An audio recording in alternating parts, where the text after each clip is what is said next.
Hello everyone. ये video उन सभी बच्चों के लिए बहुत खास होने वाला है जो सीए, सीएस, सीएमए, बीबीए और बीकॉम में हैं। इस लेक्चर में हम इनकम फ्रॉम सैलरी को समझेंगे, जो इनकम टैक्स सब्जेक्ट का एक चैप्टर है।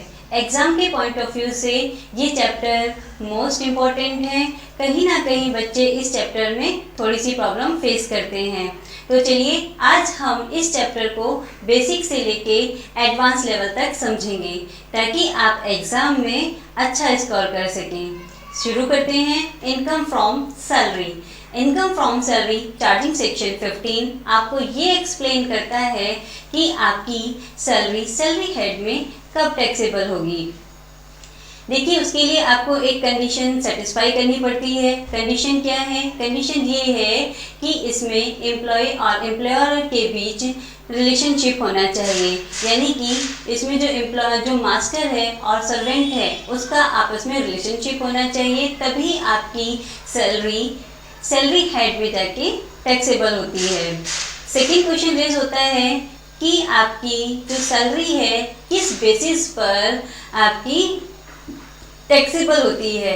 तो देखिए, इसमें हम एक्चुअल बेसिस और receipt basis which ever is earlier, जो भी आपको पहले मिल जाता है उसके बेसिस पर हम एम्प्लॉय की सैलरी ही टैक्सेबल कर देते हैं। नेक्स्ट क्वेश्चन रेज होता है कि क्या एक एम्प्लॉय दूसरी जगह भी एम्प्लॉयड हो सकता है? हाँ, बिल्कुल हो सकता है। और जितनी जगह वो वर्किंग होता है उसकी जो सैलरी होती है, बेशक वो पार्ट टाइम जॉब कर रहा है, उसको जो भी सैलरी मिल रही है वो उसकी सैलरी हेड में जाके टैक्सेबल होती है। नेक्स्ट क्वेश्चन आपका रेज होता है कि जो आपकी सैलरी, जो पार्टनर्स को सैलरी मिलती है, बोनस मिलता है, कमीशन मिलता है, क्या वो भी सैलरी हेड में टैक्सेबल होता है? Answer is no. वो आपका सैलरी हेड में टैक्सेबल ना होकर आपकी पीजीबीपी की इनकम होती है। नेक्स्ट क्वेश्चन रेज होता है कि जो एमएलए एमपीज होते हैं उनको जो सैलरी मिलती है क्या वो सैलरी हेड में टैक्सेबल होती है? Answer is no. Answer is no, ये सैलरी हेड में टैक्सेबल ना होकर आईएफओएस यानी इनकम फ्रॉम अदर सोर्सेज में टैक्सेबल होती है, क्योंकि जो पब्लिक होती है, पब्लिक और एमपी एमएलएज के बीच में एम्प्लॉय और एम्प्लॉयर का रिलेशन नहीं होता।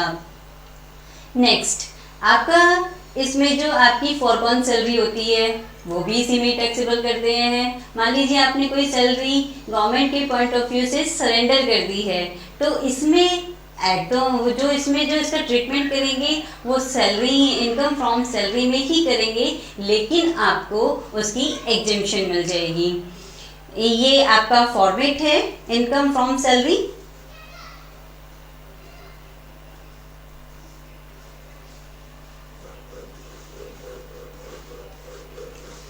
Yes, this is format. Calculate of the salary, basic salary, DA, commission, bonus, advance salary, arrear salary, आपका रिटायरमेंट बेनिफिट्स में आपका ग्रेजुएटी, पेंशन, लिव इनकेशमेंट, आपका रिट्रिचमेंट कंपनसेशन, वीआरएस आपका है, प्रोविडेंट फंड है, परक्यूजिट है। जब आप इन सभी को ऐड कर देंगे तो आपको मिल जाएगी ग्रोस सैलरी। ग्रोस सैलरी मिलने के बाद आपको डिडक्शन मिलती है। डिडक्शन में आपका प्रोफेशनल टैक्स होता है, एंटरटेनमेंट अलाउंस होता है और आपका स्टैंडर्ड डिडक्शन होता है। यदि आप इन तीनों को माइनस करेंगे तो इन तीनों को माइनस करने के बाद आपको मिल जाएगी income from salary. It's mean that taxable salary. अब इन सभी को हम एक एक करके समझते हैं। सबसे पहले आता है बेसिक सैलरी। देखिए, बेसिक सैलरी आपकी फुल्ली टैक्सेबल होती है। जो आपको इन हैंड मिलता है, जो एम्प्लॉई है उसको इन हैंड 20,000 मिल रहा है, 25,000 मिल रहा है, तो it's mean that basic salary. Salary का मतलब होता है जिसमें आपके सारे बेनिफिट ऐड होते हैं। उसमें आपका टीए है, डीए है, एजुकेशन अलाउंस है, फैसिलिटीज़ हैं, मेडिकल फैसिलिटीज़ हैं। यदि हम इन सभी को ऐड कर देते हैं तो वो सैलरी होती है। लेकिन इन हैंड आपको जो इन कैश में मिल रहा है that is a basic salary. Next है आपका डियरेंस अलाउंस। डियरेंस अलाउंस भी आपका फुली टैक्सेबल होता है। देखिए, डियरेंस अलाउंस महंगाई भत्ता ये आपका दो तरह का होता है। एक डीए इन टर्म्स होता है और एक डीए नॉट इन टर्म्स होता है। डी इन टर्म्स में आपका जो रिटायरमेंट बेनिफिट होता है उसको उसकी कैलकुलेशन करने के लिए हम डी इन टर्म्स का यूज़ करते हैं। और यदि मान लीजिए क्वेश्चन में इन टर्म्स नहीं है, इन फॉर्मिंग नहीं है, इन कंडीशनल नहीं है, तो हम उसको नॉट इन टर्म्स मानते हैं। नेक्स्ट आपका आता है बोनस। देखिए बोनस के केस में एक बात आप याद रखिए कि यदि बोनस डिक्लेयर है, डिक्लेयर आपको दिया हुआ है कि जो आपका कंपनी ने बोनस डिक्लेयर किया है 20,000, राइट, तो आप उसको नहीं लेंगे क्योंकि हमें जो बोनस लेना है कैलकुलेशन में वो रिसीव वाला बोनस लेना है। नेक्स्ट आपका आता है कमीशन। कमीशन के केस में आप जो टर्नओवर परसेंटेज के केस में दिया होता है या फिर आपको एग्जैक्ट अमाउंट दी होती है, आप दोनों लेंगे। नेक्स्ट आपका आता है advance salary and arrear salary. देखिए एडवांस सैलरी का मतलब क्या होता है? एडवांस सैलरी, मान लीजिए आपके यहाँ पर कुछ प्रॉब्लम्स हैं तो आपने अपने बॉस से कहा कि मुझे 2 मंथ्स की सैलरी आप एडवांस दे दीजिए, तो वो जो सैलरी आपको मिली है जिस मंथ में आपने ली है उसी मंथ में वो टैक्सेबल होगी। नेक्स्ट होता है एरियर सैलरी। एरियर सैलरी का मतलब मान लीजिए कंपनी में कोई डिस्ट्रीब्यूट हो गया है या फिर कोई प्रॉब्लम्स हो गई है तो आपको किसी कारण से सैलरी नहीं मिली। अब जिस कारण से आपको सैलरी नहीं मिली है तो वो आपका उसी मंथ में कैलकुलेट होगा जिस मंथ में वो जनरेट हुई है, क्योंकि आपको क्या बताया गया था कि जो सैलरी आपकी टैक्सेबल है वो आपकी या तो रिसीव बेसिस पर है या एक्रूअल बेसिस पर है। एक्रूअल बेसिस का मतलब है कि आपने जनरेट तो कर ली है लेकिन अभी मिलनी बाकी है। तो सेम एरियर सैलरी भी वही होती है कि आपका जब भी आपकी वो जनरेट हो गई है उसी मंथ में हम उसको टैक्सेबल करेंगे। अब बात करते हैं हम रिटायरमेंट बेनिफिट्स की। Yes, gratuity is most important. ये एग्जाम के पॉइंट ऑफ व्यू से मोस्ट इम्पॉर्टेंट है। इसकी एग्जेम्पशन मिलती है आपकी अंडर सेक्शन 10 सबसेक्शन 10। ये हमें इसमें ये सबसे पहले ये देखना होगा कि आप ड्यूरिंग सर्विस रिसीव कर रहे हो या आफ्टर रिटायरमेंट ले रहे हो। तो इसमें आपका सबसे पहले अगर आप ड्यूरिंग द सर्विस आप इसे रिसीव कर रहे हो तो ये आपका फुल्ली टैक्सेबल है, इसमें आपको कोई एग्जेम्पशन नहीं मिलेगी। और यदि आप इसे आफ्टर रिटायरमेंट ले रहे हैं तो आपको ये चेक करना पड़ेगा कि वो आपका गवर्नमेंट एम्प्लॉय है या फिर आपका नॉन गवर्नमेंट एम्प्लॉय है। गवर्नमेंट एम्प्लॉय है तो उसको कोई टैक्स नहीं देना, क्योंकि गवर्नमेंट एम्प्लॉय तो एक तरीके से दामाद जी होते हैं जिससे टैक्स में बहुत ज़्यादा रिलैक्सेशन मिलता है। और यदि आपका वो नॉन गवर्नमेंट एम्प्लॉय है तो हम उसमें देखेंगे कि ये पेमेंट ऑफ ग्रेजुएटी एक्ट 1972 को कवर कर रहा है या फिर नहीं कर रहा है। तो उसमें हम ये देखेंगे, सबसे पहले हम एक्सप्लेन करते हैं पोगा एक्ट। देखिए इसकी ये शॉर्ट फॉर्म है। शॉर्ट फॉर्म क्या है कि मान लीजिए P for payment, O for of, G का मतलब ग्रेजुएटी, A का मतलब एक्ट, यानी पोगा 1972। तो जो पोगा है, पोगा में आपकी 3 कंडीशंस होती हैं।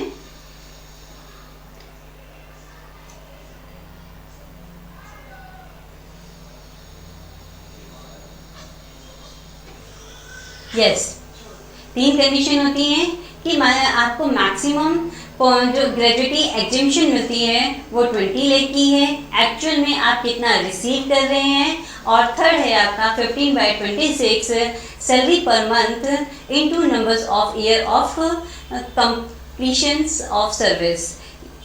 इसका मतलब ये है कि मान लीजिए जो आपकी सैलरी है, फर्स्ट ऑप्शन आपको मिल रहा है कि आपको 20 लाख मिलता है,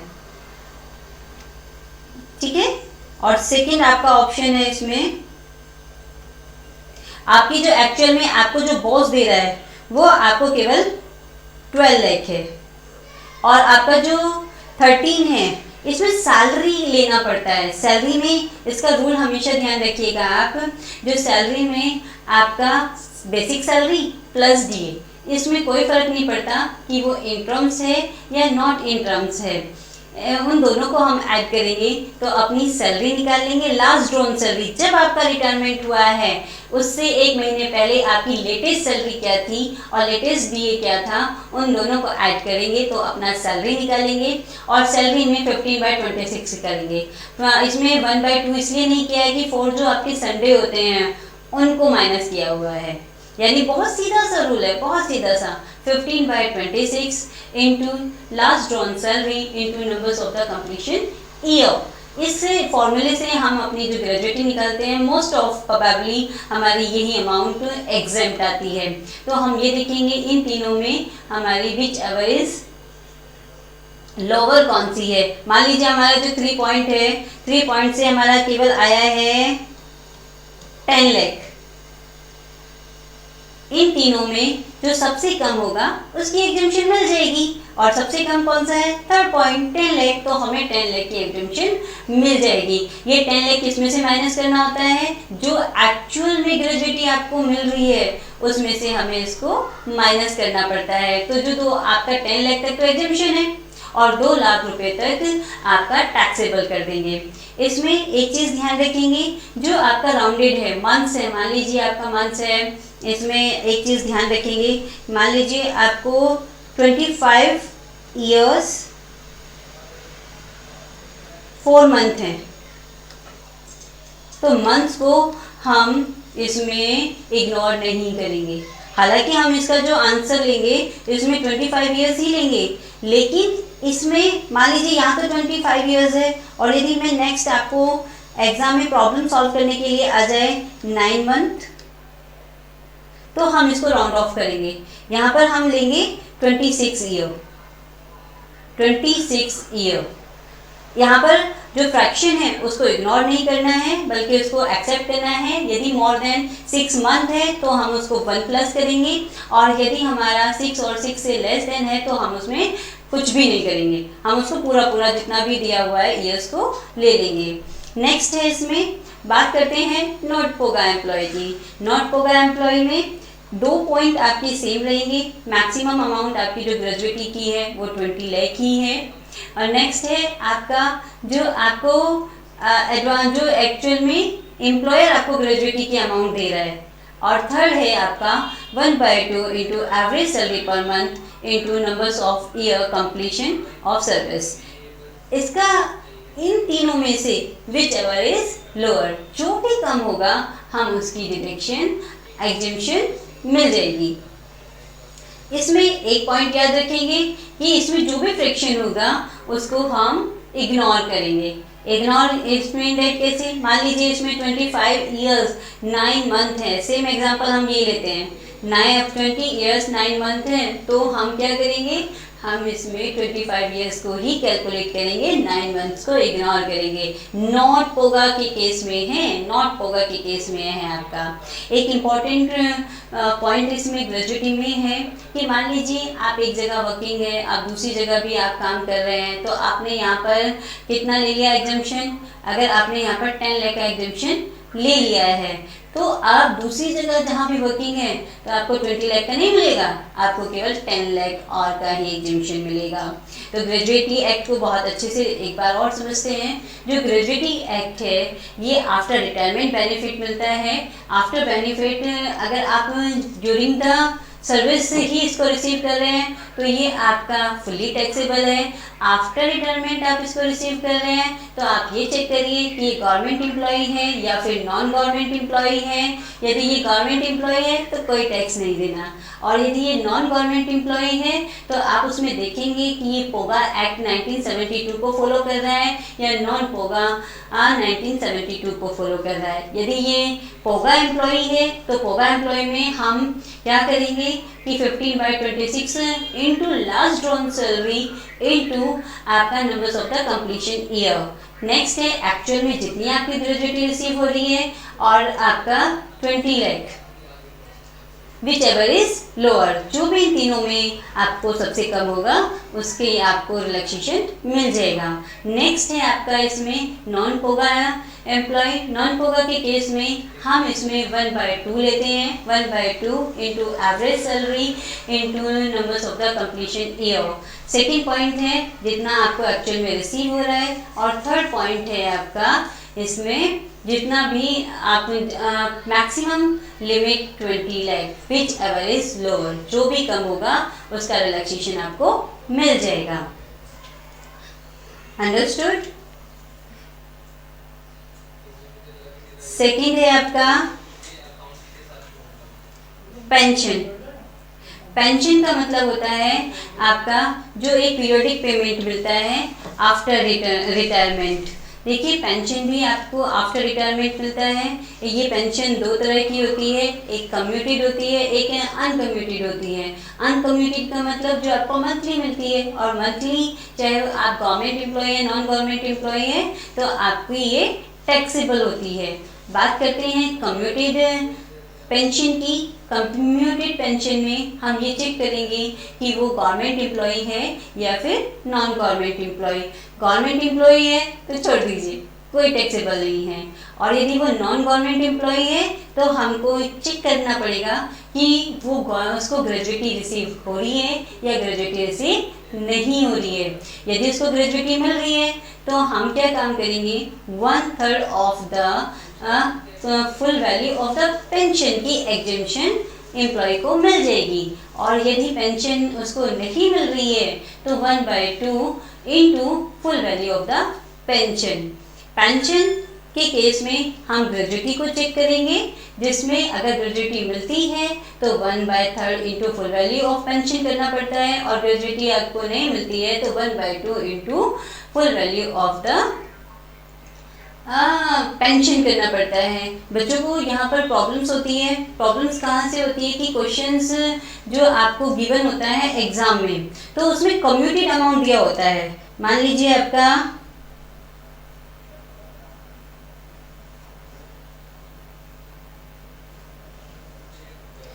जैसे कम्यूटेड है, commuted 60% of the pension receive हो रही है और वो आपका कितना होता है 3 लाख है।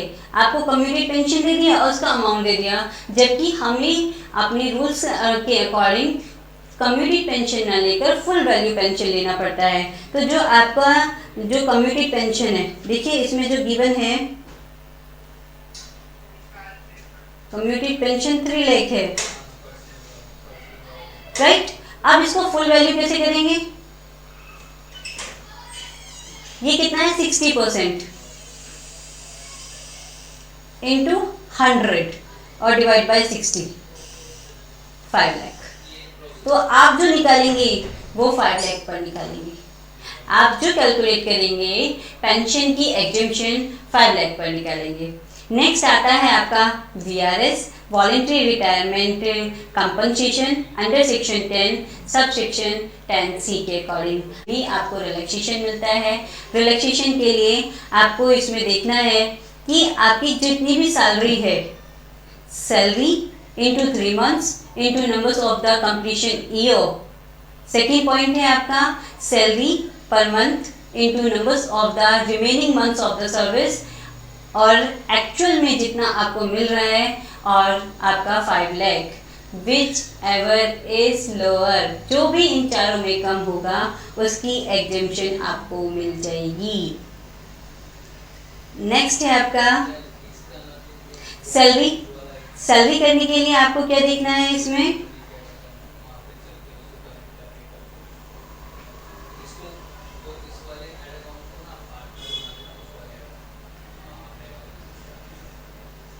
यस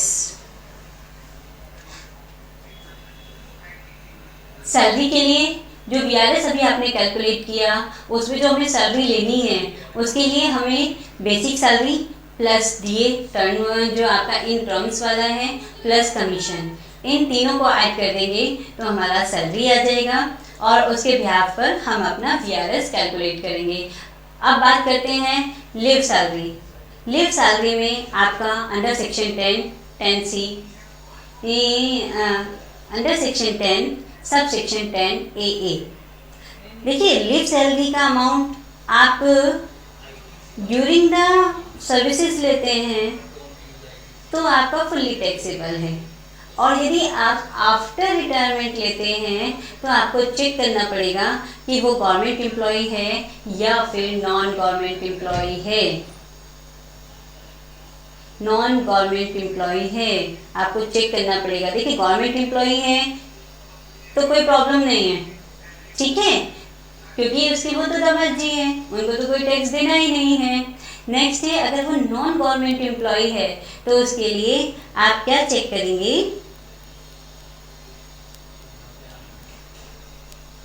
आप इसमें से चेक करेंगे कि जो लीव क्रेडिट हुई हैं into average salary per month actual में उसको कितना मिल रहा है, 10 month into average salary per month और मैक्सिमम अमाउंट आपका 3 lakh, which ever is lower. जो भी इन तीनों में कम, इन चारों में कम होगा उसकी एग्जेम्पशन मिल जाएगी।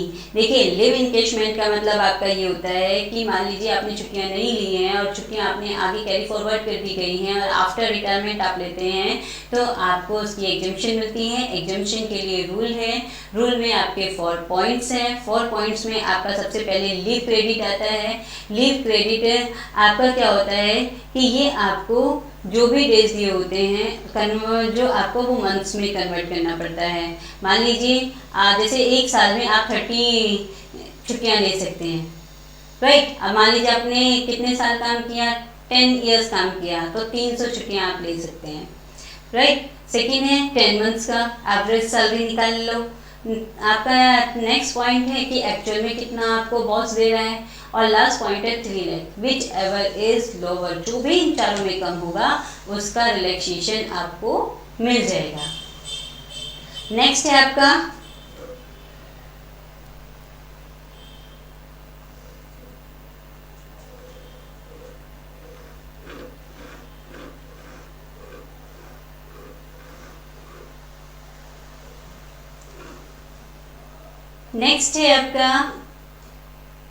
Retrenchment compensation. रिट्रेचमेंट कंपनसेशन में जो इंडस्ट्री डिस्ट्रीब्यूट एक्ट के अकॉर्डिंग डिसाइड किया जाता है और आपका 5 lakh, which ever is lower. जो भी इन दोनों में कम होगा उसका रिलैक्सेशन आपको मिल जाता है। देखिए आफ्टर रिटायरमेंट आपका जो ग्रेजुएटी है उसका बेनिफिट आपको मिलता है, पेंशन का आपको मिलता है, लिव इन कैशमेंट आपको बेनिफिट मिलता है, आपका वीआरएस का मिलता है। वीआरएस का मतलब आपका होता है कि आपने खुद ही छोड़ दिया है तो उसके केस में आपको एग्जेम्पशन मिलती है। एग्जेम्पशन और लास्ट है रिट्रीटमेंट। कंपनी ने आपको निकाल दिया है तो उसके लिए कंपनी को कंपनसेशन देना पड़ता है। तो जो कंपनसेशन आपको मिला है तो वो आपका कुछ हद तक उसमें कुछ रूल्स एंड रेगुलेशन के अकॉर्डिंग आपको एग्जेम्पशन मिलती है। अब बात करते हैं अलाउंस की। अलाउंस से पहले प्रोविडेंट फंड देखिए क्योंकि ये भी हमारा आफ्टर रिटायरमेंट होता है। आफ्टर रिटायरमेंट प्रोविडेंट फंड आपको आफ्टर रिटायरमेंट का बेनिफिट मिलता है। इसमें आपका सबसे पहले आता है स्टेटरी प्रोविडेंट फंड।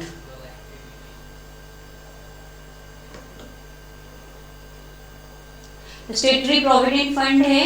देखिए एम्प्लॉय का जो भी कंट्रीब्यूशन होता है वो हम लोग इग्नोर करते हैं। हम लोग जो सैलरी कैलकुलेट करते हैं चाहे वो आपका रिकॉग्नाइज प्रोविडेंट फंड है, अनरिकॉग्नाइज प्रोविडेंट फंड है, स्टेटरी प्रोविडेंट फंड है, अप्रूवल है, सुपरविजन प्रोविडेंट फंड है, उसमें हमें एम्प्लॉय का कंट्रीब्यूशन को इग्नोर करना है। क्यों? क्योंकि देखिए आफ्टर जब भी एम्प्लॉय कोई भी इन्वेस्टमेंट करता है वो आफ्टर टैक्स के बात करता है कि जितनी भी इसकी सैलरी कैलकुलेट हुई उसने देखा उसमें जितना उसका बचा उसने उसमें इन्वेस्टमेंट कर दिया और जो भी उसने इन्वेस्टमेंट किया है उसको एपीसी की डिडक्शन मिल जाती है।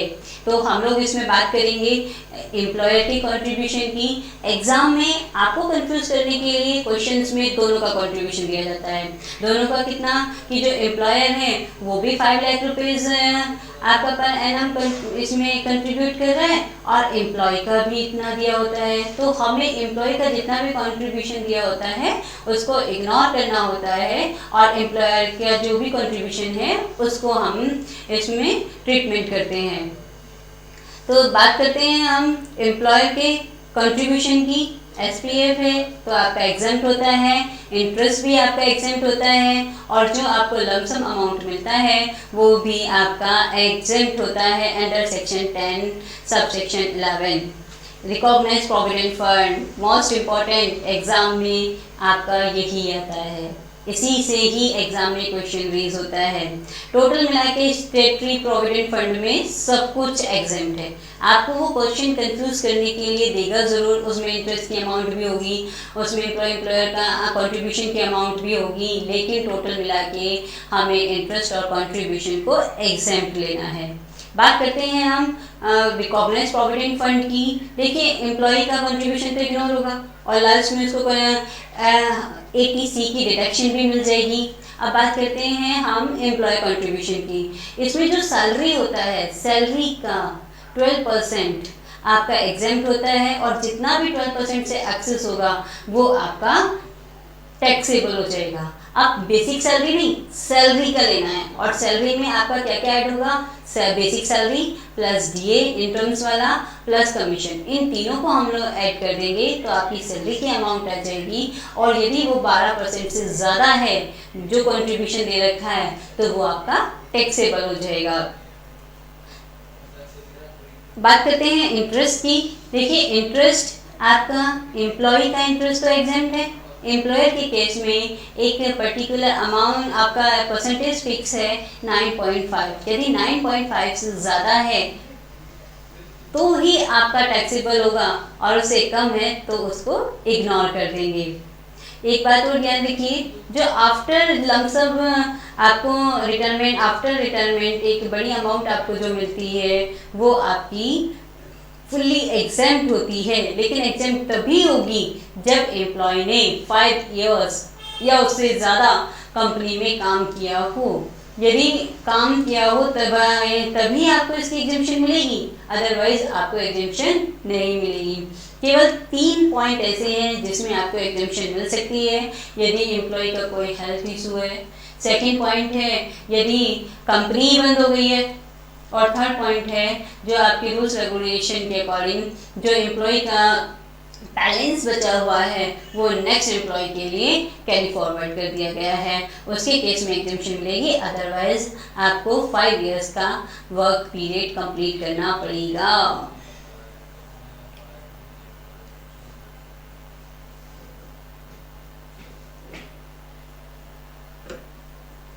नेक्स्ट है आपका unrecognised provident fund. Unrecognised provident fund में जो हमारा एम्प्लॉयर का कंट्रीब्यूशन होता है वो एग्जेम्प्ट होता है, इंटरेस्ट भी एग्जेम्प्ट होता है, लेकिन जो लमसम पीरियड, जो लमसम अमाउंट आपको मिलती है आफ्टर रिटायरमेंट उसका ट्रीटमेंट करना पड़ता है, वो टैक्सेबल होता है अनरिकॉग्नाइज्ड प्रोविडेंट फंड में।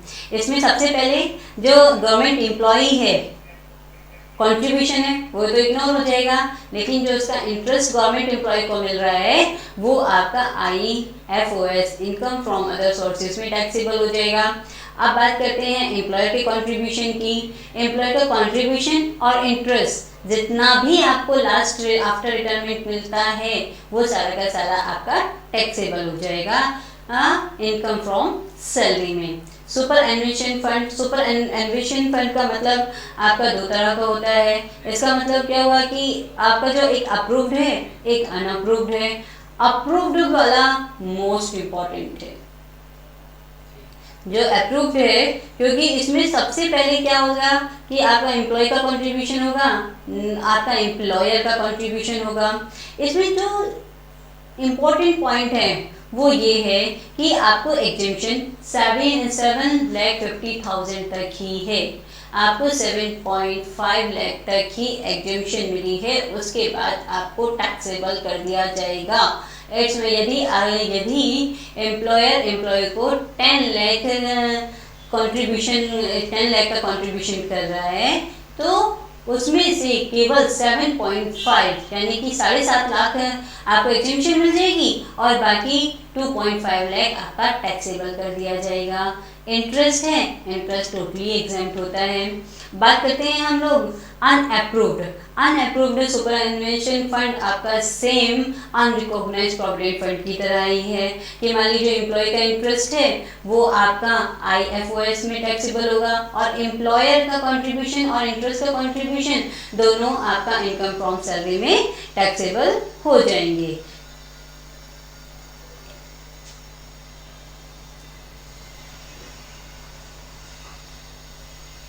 नेक्स्ट बात करते हैं हम अलाउंस की।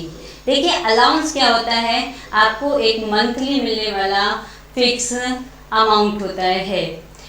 ये अलाउंस का आपका बेशक एक्चुअल एक्सपेंडिचर हुआ है या नहीं हुआ है, आपको अलाउंस मिलता रहेगा।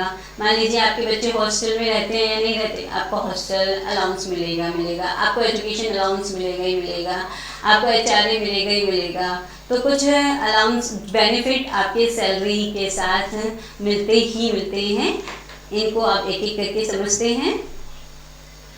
देखिए, सबसे पहले बात करते हैं हम लोग कंप्यूटेशन ट्रांसपोर्ट अलाउंस की। आप ऑफिस से घर से ऑफिस जा रहे हैं, तो इसके केस में आपको जो एग्जेम्पशन मिलती है, एग्जेम्पशन इसमें नॉर्मल एम्प्लॉय को नहीं मिलेगी। जो हैंडीकैप्ड होते हैं, ब्लाइंड होते हैं, ये कोई प्रॉब्लम्स होती है, उसके केस में केवल उनको आपको 3200 पर मंथ की एग्जेम्पशन मिल जाएगी। केवल हैंडीकैप के केस में ट्रांसपोर्टेशन अलाउंस मिलता है, राइट। सेकेंड है children's education allowance. Children's education allowance maximum आपका 100 रुपये पर मंथ पर चाइल्ड मिलता है।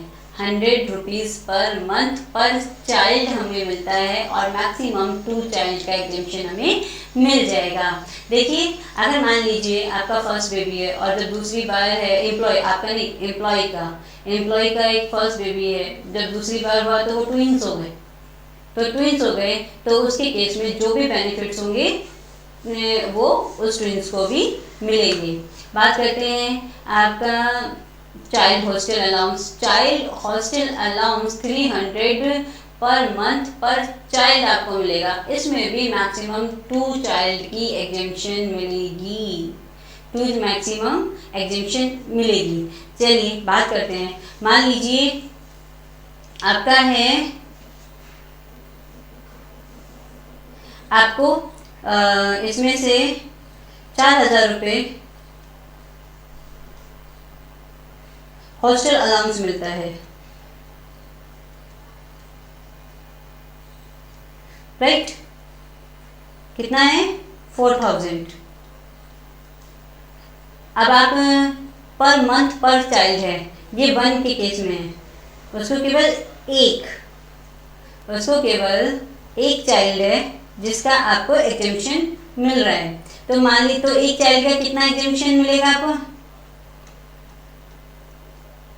3600 मिलेगा।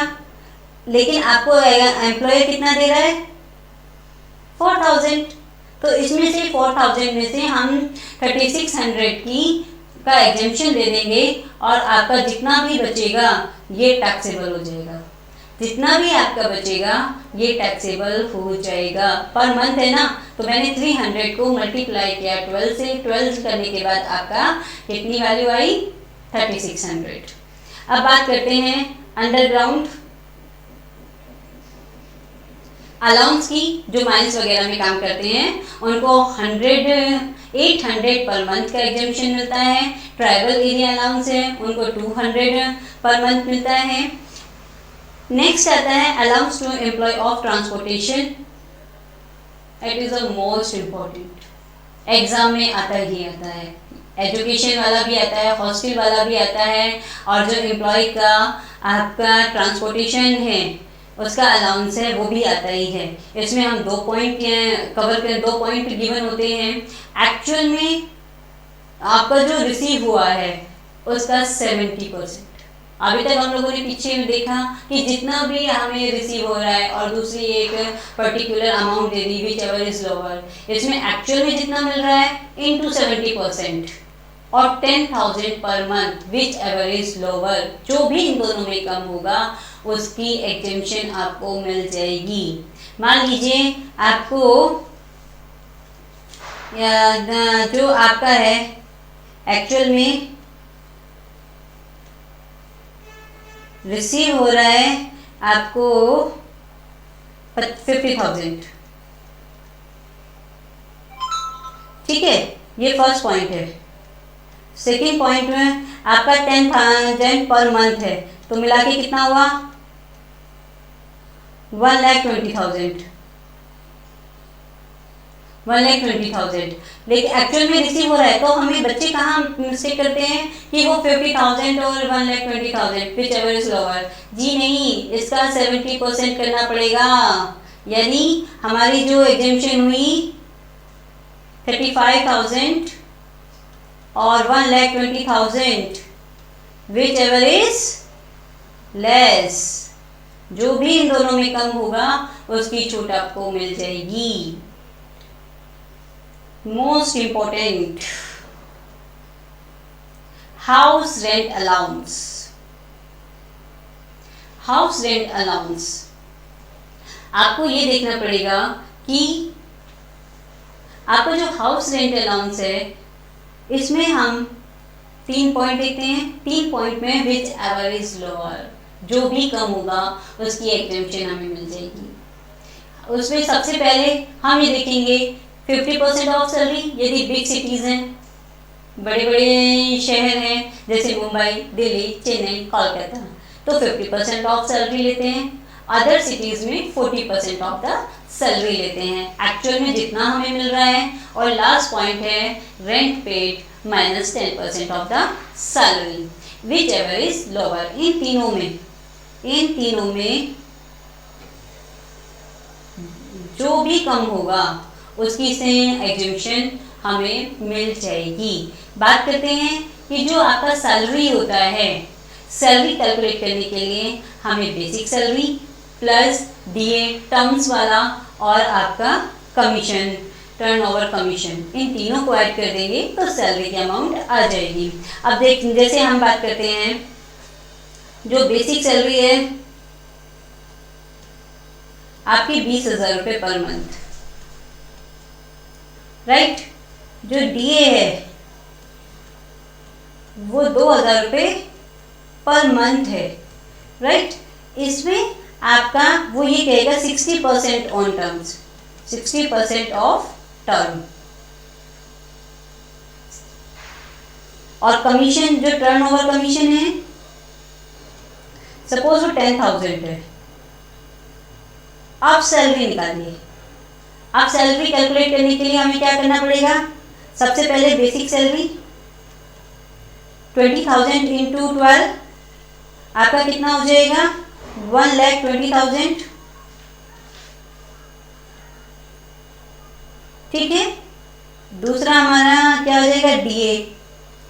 डीए केवल हमारा इन टर्म्स है। इन टर्म्स का मतलब आपके केवल 1200 और 1200 की मल्टीप्लाई इंटू 12 यानी कि 14400। और तीसरा आ जाएगा हमारा 10,000। इन तीनों को ऐड करेंगे तो हमें सैलरी मिल जाएगा। इन तीनों को ऐड करेंगे तो हमें सैलरी मिल जाएगा। इसका 50-40% निकालेंगे, इसका 10% ऑफ द सैलरी निकालेंगे। एंटरटेनमेंट अलाउंस, एंटरटेनमेंट अलाउंस आपका टैक्सेबल होता है, लेकिन इसमें हमें जो गवर्नमेंट एम्प्लॉय होता है उसमें हमें एग्जेम्पशन नहीं, डिडक्शन मिलती है, जिसको हम आगे समझेंगे।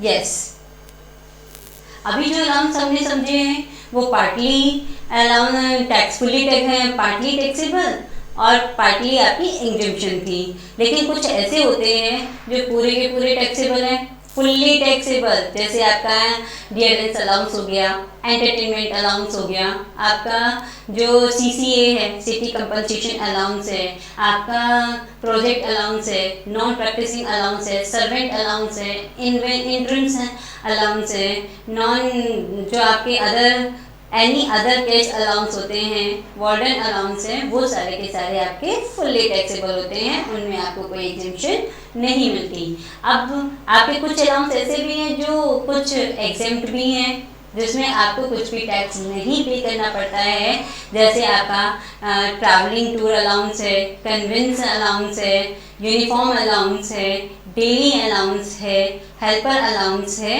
और रिसर्च अलाउंस है। तो इसके लिए शॉर्ट टेक्निक है। शॉर्ट टेक्निक क्या है? टीसी उधर है, टीसी ट्रैवलिंग एंड कन्वेंस धर है, डेली आपको मिलता है हेल्पर, हेल्पर किस लिए मिलता है? रिसर्च के लिए। तो ये आपके जो 6 पॉइंट हैं ये फुली एग्जाम्प्ट होते हैं।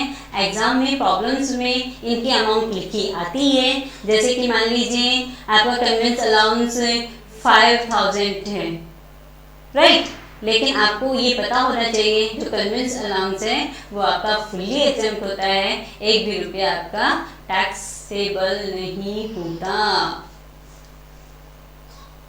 अब बात करते हैं परक्यूजिट। देखिए परक्यूजिट आपको यदि एक्चुअल में आपका एक्सपेंडिचर हुआ है तो ही आपको रिसीव होते हैं। आपको अगर आपका एक्चुअल में नहीं हुआ है, एक्चुअल में एक्सपेंडिचर नहीं हुआ है तो आपको परक्यूजिट नहीं मिलता।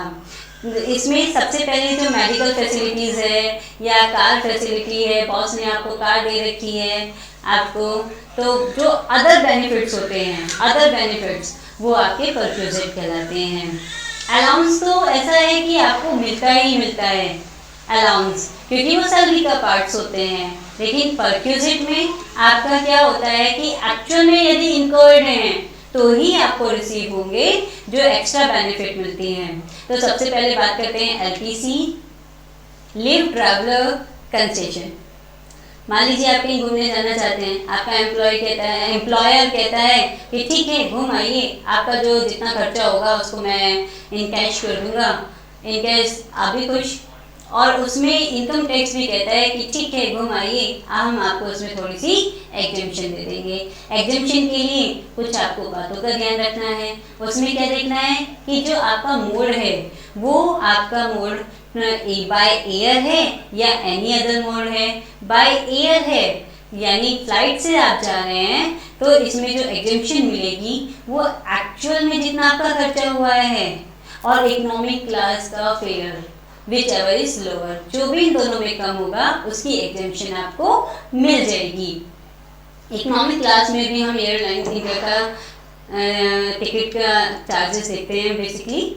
नेक्स्ट है आपका, यदि वहाँ पर आप फ्लाइट से नहीं जा रहे हैं तो हम ये चेक करेंगे कि अदर मोड कौन सा है। अदर मोड्स में वहाँ पर रेलवे का है या कार से जा रहे हैं, बाइक से जा रहे हैं, साइकिल से जा रहे हैं, आप किसी भी उससे जाएं, उसमें हम ये चीज़ चेक करते हैं कि वहाँ पर रेलवे फैसिलिटी है या नहीं है। यदि रेलवे फैसिलिटी है तो हमारा जो फर्स्ट क्लास का एसी का फेयर और आपका actual expenditure which ever is lower, जो भी इन दोनों में कम होगा उसकी एग्जेम्पशन आपको मिल जाएगी।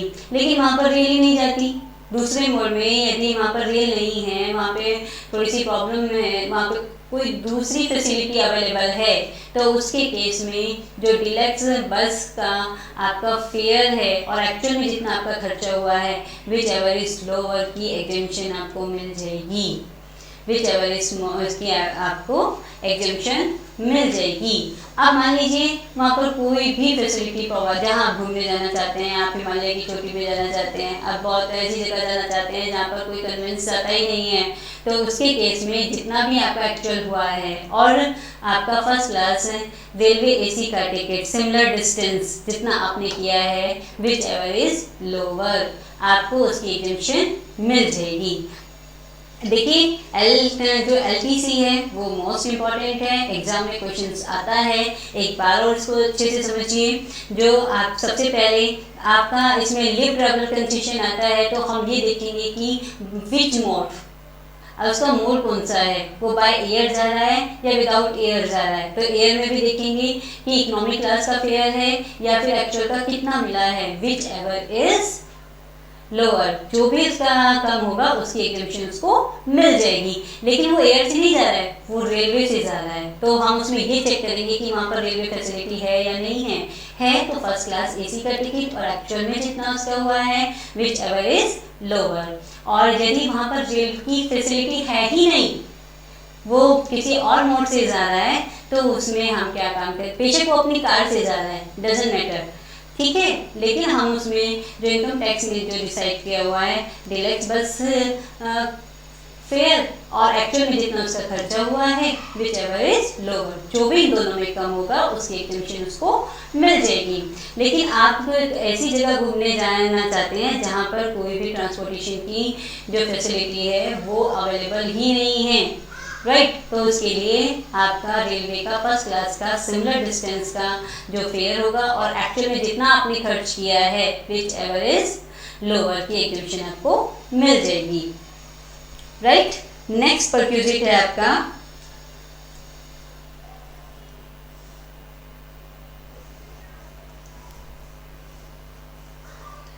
Medical facility. अगर आप इंडिया में ही ट्रीटमेंट करवा रहे हैं तो वो गवर्नमेंट हॉस्पिटल होना चाहिए, राइट, या फिर एम्प्लॉयर का ऑन हॉस्पिटल होना चाहिए, या फिर गवर्नमेंट से अप्रूव्ड हॉस्पिटल होना चाहिए। इन तीनों में से कुछ भी है, इन तीनों में से कोई भी पॉइंट वो अपना ट्रीटमेंट करवा रहा है तो उसको एग्जेम्पशन मिल जाएगी। अगर इन तीनों से अलग वो कहीं भी अपना ट्रीटमेंट करवा रहा है, प्राइवेट हॉस्पिटल में करवा रहा है, कोई अपनी उसको किसी अपना पर्सनल कोई डॉक्टर है उससे ट्रीटमेंट करवा रहा है तो उसको एग्जेम्पशन नहीं मिलेगी। देखिए इंडिया में वो है, उसके लिए उसको 3 पॉइंट लर्न करने होंगे, 3 पॉइंट चेक करने होंगे।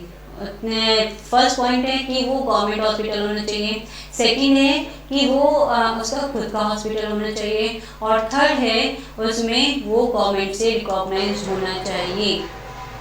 यदि वो इंडिया में नहीं ट्रीटमेंट करवा रहा, बहुत सिजेरियन बीमारी, बहुत टफ बीमारी है, वो आउट ऑफ इंडिया अपना ट्रीटमेंट करवा रहा है तो उसके केस में उसको 3 बेनिफिट मिलते हैं, benefit of treatment, benefit of the stay, benefit of the travelling.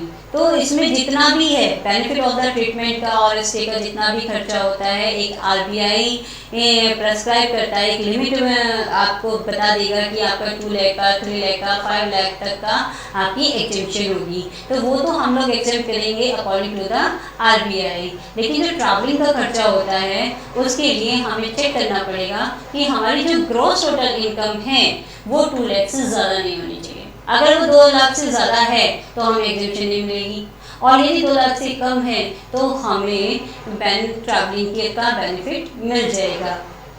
इसके लिए एक बात और ध्यान रखना, मान लीजिए आप आउट ऑफ इंडिया जाना चाहते हैं और सारे के सारे साथ चल दिए कि नहीं ठीक है भाई, बहुत भाई की बहुत ज़्यादा बीमारी है तो भाई को भी जाना चाहिए, सिस्टर को भी जाना चाहिए, मम्मी पापा तो साथ जा ही रहे हैं, तो उसके लिए इसमें डिक्लेयर किया गया है कि एक पेशेंट और एक अटेंडेंट, ट्रैवलिंग का खर्चा केवल उन्हीं दो को मिलेगा, बाकी जितने भी मेंबर्स जाएंगे वो अपने बिहाफ पर जाएंगे, उनको कोई भी एग्जेम्पशन नहीं मिलेगी।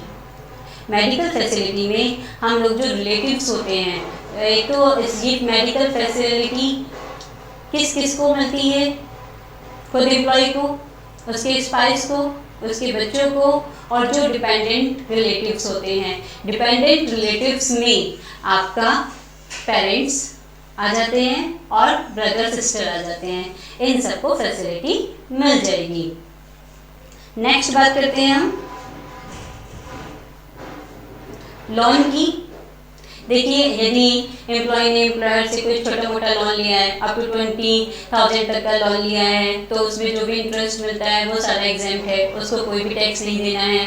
लेकिन यदि उसने 20,000 से ज़्यादा का लोन ले रखा है तो फिर उसका जो इंटरेस्ट उसको मिलता है उसमें वो उसको टैक्सेबल करना पड़ेगा, राइट। लेकिन उसमें हम एक चीज़ देखेंगे कि आपका जो 20,000 से ज़्यादा का जो लोन ले रखा है, कहीं उसने स्पेसिफिक डिसेस के लिए तो नहीं लिया है। यदि स्पेसिफिक डिसेस के लिए 20,000 से ज़्यादा का लोन लिया है तो वो आपका फुल्ली एग्जैम्प्ट हो जाएगा। नेक्स्ट बात करते हैं गिफ्ट। यदि गिफ्ट इन कैश मिल रहा है, यदि गिफ्ट आपका इन कैश मिल रहा है तो वो आपका टैक्सेबल है, उसमें कोई आपको रिलैक्सेशन नहीं है। लेकिन इन काइंड में है तो अप टू 5,000 तक आपको रिलैक्सेशन मिलेगा। यदि 5 लाख से ज़्यादा का आपको कोई गिफ्ट मिल रहा है, उसकी जो फेयर मार्केट वैल्यू है वो 5,000 से ज़्यादा है, तो फिर वो आपको टैक्सेबल करना पड़ेगा, फुल्ली टैक्सेबल। नेक्स्ट बात करते हैं एम्प्लॉय स्टॉक ऑप्शन प्लान। जो आपका ई शॉप है, ई शॉप आपका जितनी भी फेयर वैल्यू है और जितना आपका इशू प्राइस है, इशू प्राइस से जितना भी आपका एक्सेस है, जो अमाउंट एक्सेस है, वो आपकी टैक्सेबल हो जाएगी। Use of the movable assets. देखिए, मान लीजिए कि कंपनी ने कोई मूवेबल एसेट्स आपको घर पर यूज़ करने के लिए दे दिए। मूवेबल एसेट्स का बहुत इजीली आप उसे कहीं भी ले जा सकते हैं। लाइक आपका कोई भी मतलब कार हो गई, बाइक हो गई, आपका लैपटॉप हो गया, मोबाइल हो गया, तो वो आपकी मूवेबल है, जिसको हम बहुत इजीली कहीं भी ले जा सकते हैं। तो सबसे पहले लैपटॉप और आपका जो लैपटॉप है, कंप्यूटर है, वो आपको कंपनी ने प्रोवाइड किया हुआ है, वो फुली एग्जेम्प्ट है। क्यों? क्योंकि उस पर आप ऑफिस है कि ऑफिस का ही काम ज़्यादातर करोगे। फिर आप ये भी नहीं कह सकते कि हमारे पास लैपटॉप नहीं है इसलिए काम नहीं कर पा रहे हैं। तो ऑनर ने आपको लैपटॉप दिया हुआ है कि आप कभी भी कोई भी इमरजेंसी आती है तो आप उस पर काम कर सकते हैं। तो उसमें आपका क्या होगा कि जितना भी आपको उसको यूज़ करने का बेनिफिट मिल रहा है, उसमें आपको कोई भी टैक्स नहीं देना पड़ेगा, वो आपका फुल्ली एग्जेम्प्ट है। नेक्स्ट आता है आपका अदर एसेट्स हैं। आपको टीवी दिया हुआ है, बाइक दी हुई है, कार दी हुई है, एसी दिया हुआ है, आपको इस टाइप का कुछ और बॉस ने आपको प्रोवाइड किया, एम्प्लॉय को प्रोवाइड किया हुआ है, तो उसके केस में जितनी भी, अगर वो ये चेक करेंगे कि वो ऑनर की खुद की है या उसने हायर की हुई है। यदि वो खुद की है तो जो भी जो टैक्सेबल अमाउंट होगी वो 10% ऑफ द कॉस्ट, जितना भी यूज़ करने के लिए 10% कॉस्ट का आपको टैक्स पे करना पड़ेगा। और यदि वो उसकी हायर की हुई है तो जितना भी वो रेंट पे कर रहा है उसको वो टैक्सेबल कर दिया जाएगा। नेक्स्ट आता है आपका transfer of movable asset. Transfer का मतलब होता है कि मान लीजिए कोई बाइक है, कोई कार है, वो आपने कम रेट पर बहुत से परचेज कर ली है, तो उसके केस में बेनिफिट तो ऑब्वियसली एम्प्लॉय को हुआ सीधा सीधा, तो उसके केस में भी आपका कुछ एग्जेम्पशन मिलता है। देखिए, कंप्यूटर है या लैपटॉप है, उसके लिए हमें सबसे पहले अगर ट्रांसफ़र के केस में, यूज़ के केस में केवल 10% लेना है, क्योंकि यूज़ करना है। फिर आफ्टर जब आप जॉब छोड़ देते, एम्प्लॉय जॉब छोड़ देता है, तो उसको लैपटॉप वापस करना पड़ता है, उसको एसी वापस करना पड़ता है, और उसको जो उसने घर किराए पर दे रखा है उसको वापस करना पड़ता है। लेकिन अदरवाइज उसने ट्रांसफ़र किया है, तो ट्रांसफ़र के केस में हम उसकी WDV वैल्यू चेक करते हैं। तो जितनी भी WDV वैल्यू है और जितना उसने पे किया है उसको हम माइनस कर देंगे। माइनस करने के बाद जो भी अमाउंट आता है वो आपका टैक्सेबल हो जाएगा। इसमें हमें ये चीज़ ध्यान रखना है, कंप्यूटर और लैपटॉप के केस में 50% ऑफ द डेप्रिसिएशन होता है। 50% ऑफ द डेप्रिसिएशन होता है। उसके बाद जो अमाउंट बचता है उसमें से हम कंसीडरेशन को माइनस करते हैं। नेक्स्ट, कार के केस में डेप्रिसिएशन की वैल्यू 20% है। जो भी कॉस्ट है हम सबसे पहले अपनी डेप्रिसिएशन के वैल्यू को माइनस करते हैं। जो भी रिटिंग डाउन वैल्यू आती है उसमें से कंसीडरेशन को माइनस करेंगे। माइनस करने के बाद जो भी अमाउंट बचेगा उसको हम टैक्सेबल कर देंगे। और एनी अदर एसेट्स के केस में आपका 10% का डेप्रिसिएशन चार्ज होता है। हम उसको डेप्रिसिएशन 10% चार्ज करेंगे। ये इसमें सबसे मेन चीज़ है जहाँ बच्चे सबसे ज़्यादा मिस्टेक करते हैं, WDV written down value method. आपको हमेशा हमें लगता है कि इनकम टैक्स में WDV वैल्यू मेथड है, यही ज़्यादातर फॉलो होता है, तो हम लोग उसी को ही फॉलो कर लेते हैं। जबकि जो अदर एसेट्स हैं उसमें 10% डेप्रिसिएशन ऑन SLM मेथड से यूज़ करना पड़ता है। स्ट्रेट लाइन मेथड को आपको यूज़ करना पड़ता है। यहाँ रिटन डाउन वैल्यू मेथड नहीं है, यहाँ पर आपका SLM मेथड है, जिसके बिहाफ पर हम डेप्रिसिएशन कैलकुलेट करके माइनस करके जो भी वैल्यू बचेगा उसमें से हम कंसीडरेशन को माइनस करेंगे और जो एक्सेस अमाउंट है उसको टैक्सेबल कर देंगे। Lunch facility.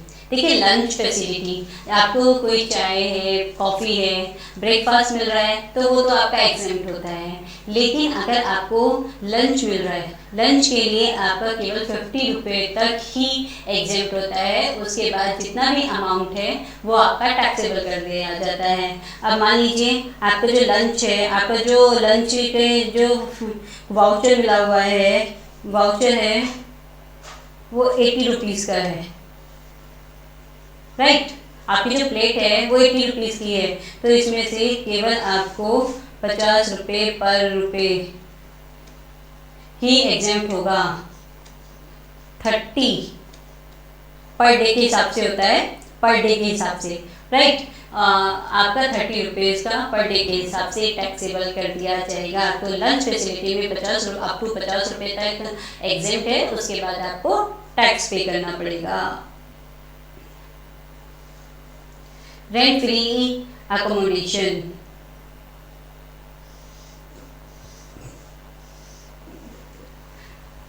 Most important. देखिए जो रेंट फ्री अकोमोडेशन है, जब आपका होटल का अकोमोडेशन है या फिर कार फैसिलिटी है, एलपीसी है, ये वो टॉपिक हैं जो एग्जाम में आते ही आते हैं।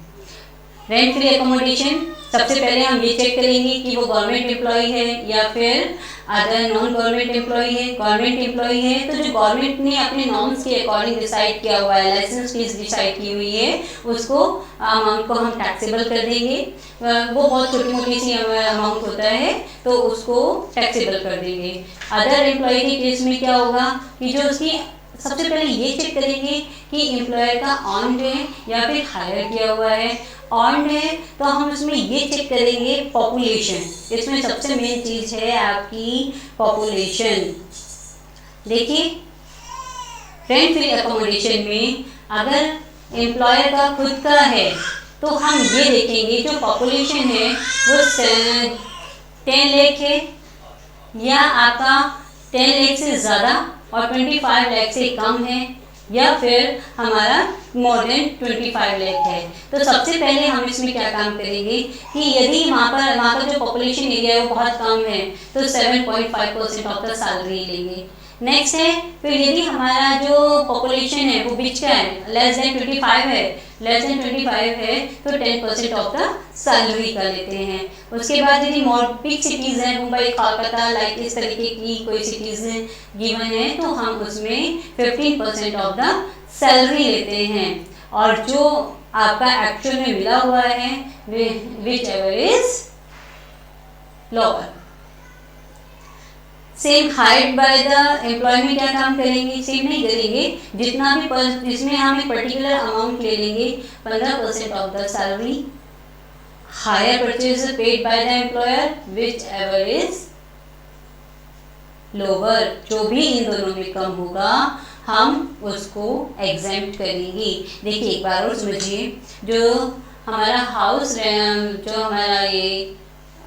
हाउस फ्री अकोमोडेशन है, रेंट फ्री अकोमोडेशन है, इसमें सबसे पहले ये चेक करेंगे कि वो गवर्नमेंट एम्प्लॉय है या non government employee. Government employee है तो जो गवर्नमेंट के नॉर्म्स के अकॉर्डिंग लाइसेंस फीस है उसके अकॉर्डिंग उसको टैक्सेबल अमाउंट करनी पड़ेगी।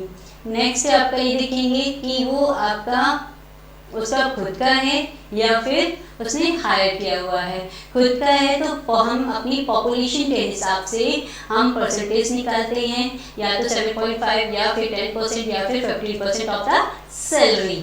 नेक्स्ट यदि उसने खुद किया हुआ है, यदि उसने हायर किया हुआ है, एम्प्लॉयर ने हायर किया हुआ है तो उसके केस में 15% ऑफ सैलरी, और जितना एक्चुअल में वो पे कर रहा है उसमें विच एवर इज लोअर, जो भी कम होगा उसकी एग्जेम्पशन उसको मिल जाएगी।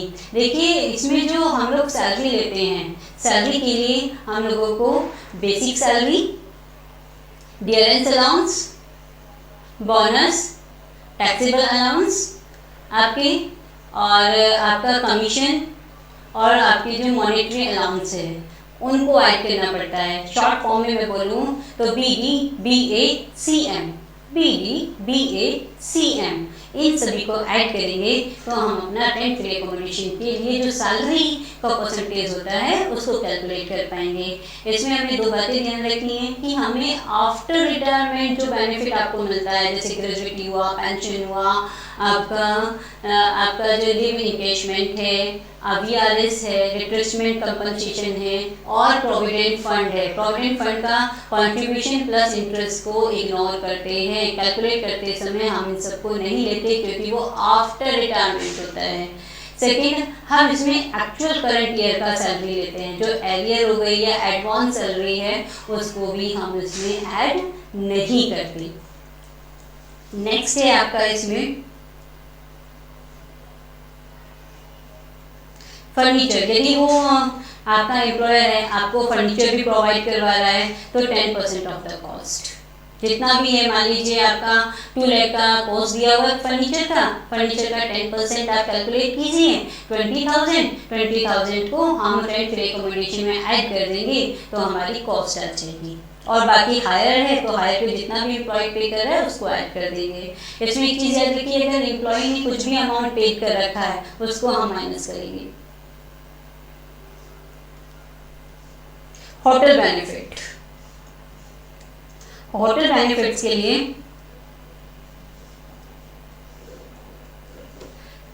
जो टैक्सेबल अमाउंट होता है 20% ऑफ द सैलरी, कि यदि जो ट्रांसफर हो रहा है एम्प्लॉय का वो अप टू 15 डेज है तो कोई टैक्सेबल नहीं करेगी, और यदि 15 डेज से ज़्यादा है तो 20% ऑफ द सैलरी करेंगी। नेक्स्ट है मोस्ट इम्पोर्टेंट, कार फैसिलिटी।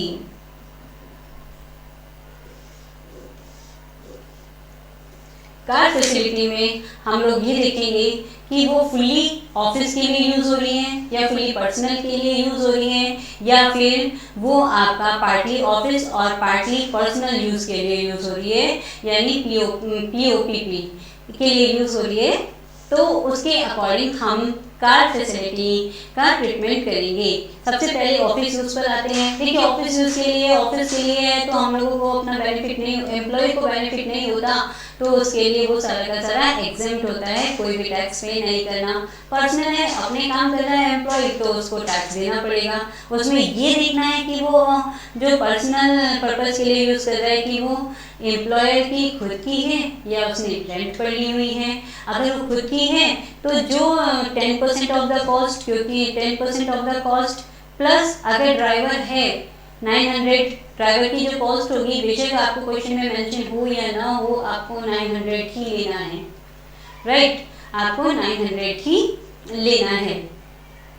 और फिर आपको जो रनिंग मेंटेनेंस चार्जेस होता है उनको ऐड कर लेंगे तो उसे फुल्ली टैक्सेबल होता है। हायर वाला है, यदि हायर चार्जेस जितने भी हैं, ड्राइवर है तो ड्राइवर वाला, और यदि पेट्रोल वगैरह का खर्चा करवाया है तो उन सब का जितना भी ऐड करोगे, जो भी अमाउंट होगा वो टैक्सेबल हो जाएगा।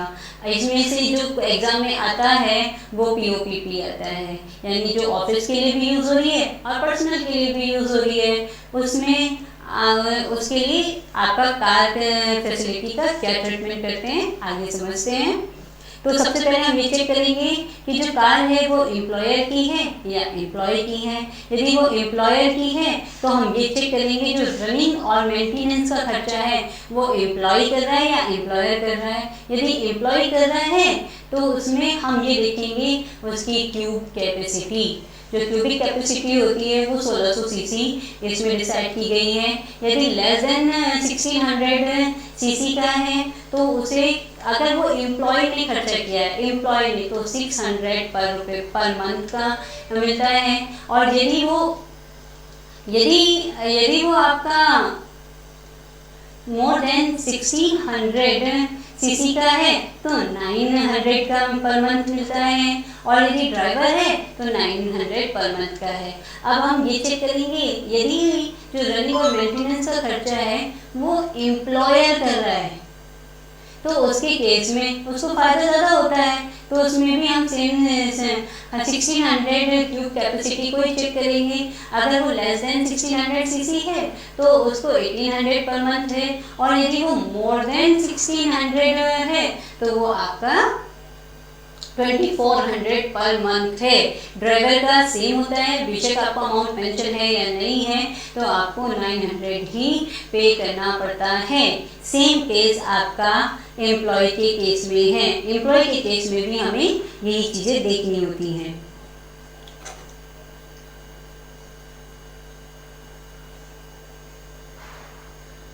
देखिए एम्प्लॉय के केस में आपका क्या होता है, यदि कार आपके एम्प्लॉय की है, ठीक है, तो हम ये चेक करेंगे कि जो रनिंग और मेंटेनेंस चार्जेस हैं वो कौन पेड कर रहा है। यदि एम्प्लॉय कर रहा है, ठीक है, अपनी कार है, अपने लिए कर रहा है तो उसमें कोई बेनिफिट नहीं होगा।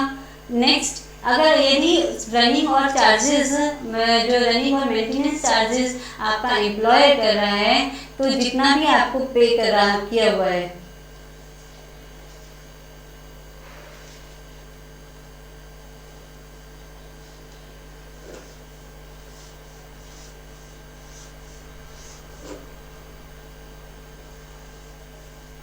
Yes, running and maintenance charges paid by the employer, वो सारा का सारा आपका टैक्सेबल कर दिया जाएगा। इसमें जो मेन इम्पोर्टेंट है, यदि कार एम्प्लॉयर की होती है, वो पॉइंट आपका सबसे ज़्यादा मोस्ट इम्पॉर्टेंट है। एक बार और समझते हैं, क्योंकि कार फैसिलिटी आपका मोस्ट इम्पॉर्टेंट है। आपका जो कार फैसिलिटी प्रोवाइड होता है उसमें ये चेक करते हैं कि जो कार है वो एम्प्लॉय की है या एम्प्लॉयर की है। यदि कार एम्प्लॉयर की है तो उसके बाद ये चेक करते हैं कि मेंटेनेंस और रनिंग का चार्जेस एम्प्लॉय दे रहा है या एम्प्लॉयर दे रहा है। यदि एम्प्लॉय दे रहा है तो उसमें हमारे केस में 600 और आपका 900 पर मंथ का है, और यदि हमारा एम्प्लॉयर दे रहा है उसके केस में 1800 और 2400 पर मंथ है। तो ड्राइवर की जो आपकी अमाउंट है वो 900 सभी के केस में सेम है। नेक्स्ट,